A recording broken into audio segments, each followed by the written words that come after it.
Alors, la fonction remplissage, c'est la fonction qui est positionnée ici. Remplissage, ça fonctionne de la manière suivante, c'est qu'on sélectionne plusieurs courbes qui doivent être coïncidentes une à l'autre. Et lui va remplir, en fait, il faut fermer la courbe, faire comme un profil fermé. Puis, Katia va remplir cet espace-là du mieux qu'il peut avec la fonction remplissage. Alors, vous voyez, j'ai commencé à me faire des esquisses. J'ai un premier côté qui est ici. J'en ai un deuxième dont je me suis assurée d'être coïncident à l'origine. Là, j'en venais ici, je me suis mis un plan pour venir dessiner ma prochaine esquisse. Je vais juste centrer ça. Là, je regarde comment c'est fait. Ok, regardez mon plan de travail, ce côté-ci. Je vais le mettre face à moi. Il est ici. Puis, par exemple, si je me trace une autre courbe, si je cherche ma coïncidence, elle n'est pas là. Fait que le petit truc, c'est qu'on se met un petit peu à côté. Puis, on vient ensuite se mettre coïncident avec les contraintes géométriques.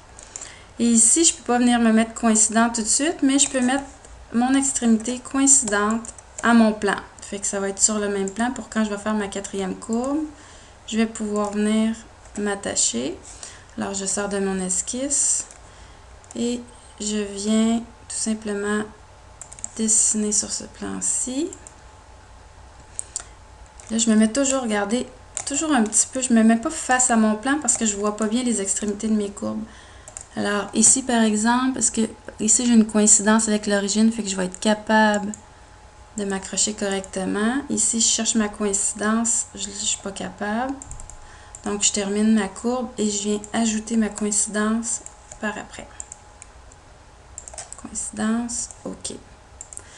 On va voir ce que ça va nous donner. Là, c'est bien entendu, il faut iso-contraindre nos esquisses habituellement, mais moi, pour aller un petit peu plus vite, je ne le fais pas. Alors, voilà comment ça sert. Pas comment on s'en sert, mais comment on utilise la fonction remplissage. Alors, on clique sur remplissage et on sélectionne chacune des courbes. Première courbe, on la voit apparaître. Et ici, ça écrit écart par rapport à l'extrémité ouverte. Ça veut dire qu'il y a un 234,563 mm d'ouverture. Mais là, c'est parce qu'on n'a pas terminé.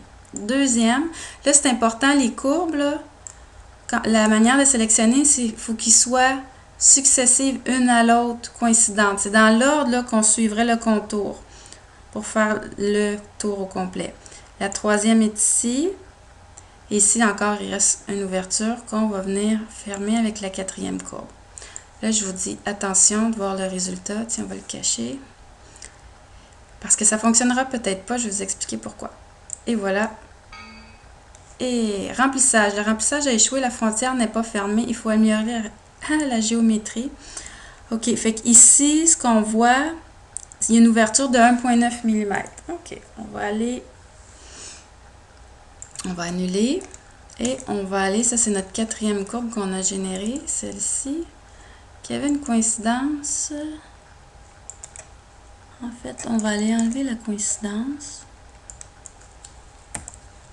Bon, notre extrémité bouge. Puis on va venir tout simplement s'assurer de sélectionner l'extrémité de notre courbe. Bon. Là, il était peut-être par rapport au plan, il était correct, mais pas par rapport à ma courbe. OK. On recommence. Remplissage. Première, deuxième, troisième, quatrième. Et voilà. Et voilà ce qu'il a fait. C'est bon, ça fonctionnait, mais ça ne fonctionnerait pas toujours. Ça ferait des résultats bizarres. C'est que lui, ce qu'il va faire, Katia, comment il va générer ses surfaces, il va tenter de trouver qu'est-ce qu'il voulait que ça représente. En fait, il va tenter de trouver des tendances entre chacune des courbes. Si je retourne, par exemple, dans une de mes esquisses,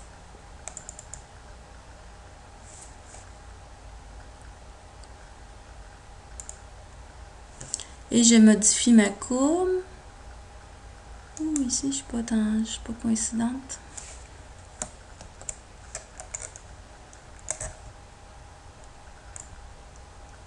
On va voir ce que ça donne. On voit que en modifiant ma courbe, il a décidé de suivre en fait la forme. Puis ici, ça nous fait un genre de bas. C'est que c'est vraiment pas prévisible.